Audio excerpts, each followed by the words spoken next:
So today's video is going to be about the Aquarian Age. Now, full disclosure, I actually don't know anything really about astrology. I will actually have people tell me that they feel like the issues in their relationship are due to the person being a Libra, and I actually have no idea what that means. But a few years ago, I went through a pretty massive spiritual awakening.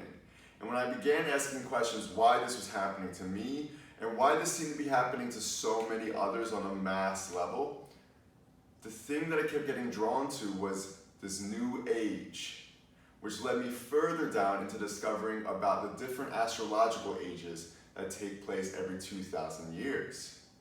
Now, we are about to enter into the Aquarian Age, okay? So what are the astrological ages? Well, they're based off of the fact that the Earth rotates on its axis around every 26,000 years.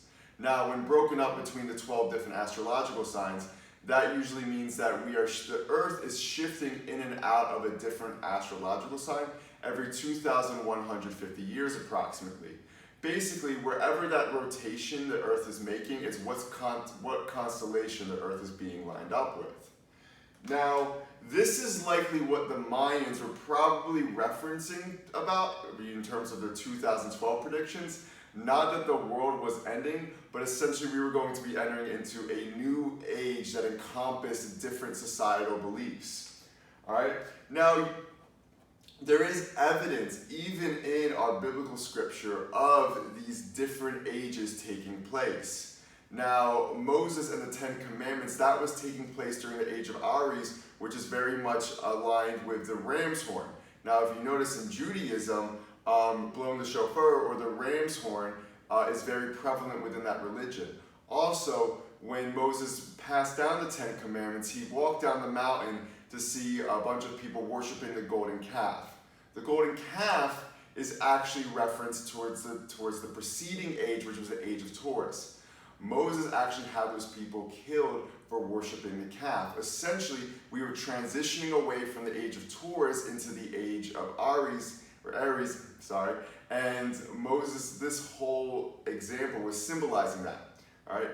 Now, we just are in the Age of Pisces and are just leaving it, and there's tons of references towards fish and water, which is representative of that age in biblical scripture.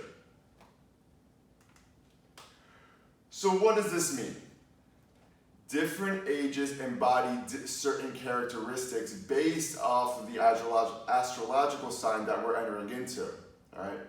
And so right now we are on the cusp of a new age, essentially. And when there is transition, when there is change, there is going to be conflict and there is going to be tension. And that is very prevalent right now within today's society. Essentially, we are leaving the Age of Pisces and entering in the Age of Aquarius, and we are leaving behind the characteristics that were associated with the previous age and embodying the characteristics associated with the new one. All right? So when this is going on, there's going to be accelerated learning. Old lessons will come up, repressed fears will come up, and we have to work through it. There will be people that want to really hold on to the old traditions and the old way of life, while there's going to be other people within our society who want to kind of embody these new ways of living. Essentially also, there is a massive upshift in the collective consciousness. We are going through a mass awakening. And this is likely due to there being a new age, us entering into the Age of Aquarius. We are seeing an energetic shift within the collective consciousness. And as a whole, if the planet itself is going to take a shift, we are going to go with it. And we need to kind of shed off the old characteristics that are no longer in vibration with this new age and this new form of consciousness that's about to take place. So what was the Age of Pisces? The Age of Pisces primarily dealt with the handling of masculine energy, or lessons that were centered around masculine energy. So what we were dealing with was lessons based on power, lessons being based on loyalty, lessons based on how we use logic and reason. That's actually good. There's nothing wrong with that. It's just that the lessons that we had to learn were about how to handle different components of the masculine energy, while we weren't really learning about lessons how to handle feminine energy. The Piscean Age or Age of Pisces was focused on belief. It was about believing in something higher than yourself. So believing in a political ideology, believing in a religious organization, believing in a public figure, okay? Submitting yourself and staying faithful to that, right? Having faith in a cause higher than oneself.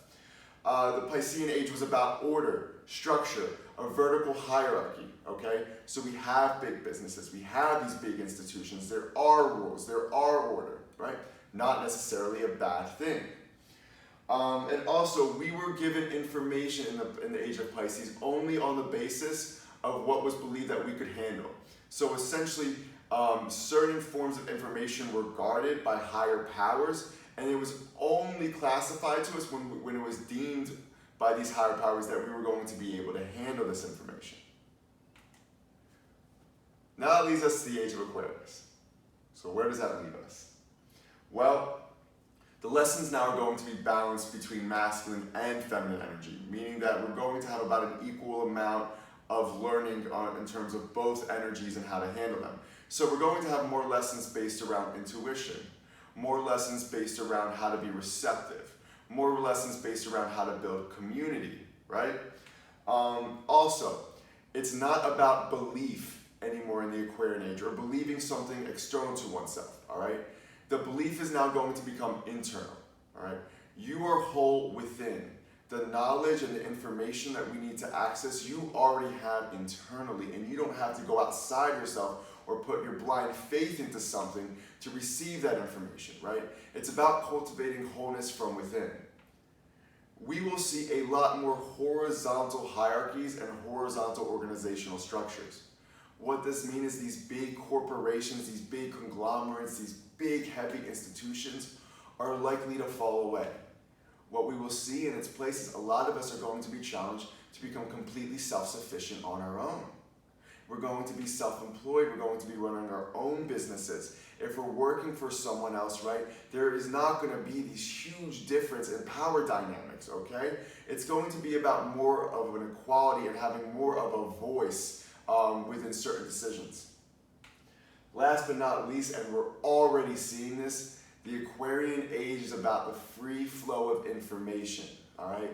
All information is going to be available to us, information is going to be exchanged, and information that was previously kind of guarded, right? It's all going to be declassified, all right? So this is what the Aquarian Age is about.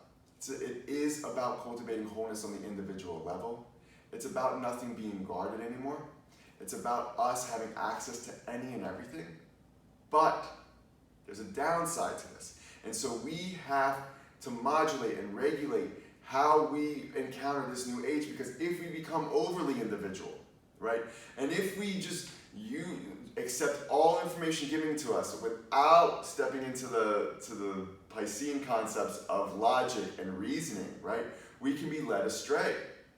So, like I said, right, there's a negative side with each one of these characteristics, and it's up to us about how we step into this new age and how we step and how we embody into these new characteristics that are going to be taking place within the collective consciousness.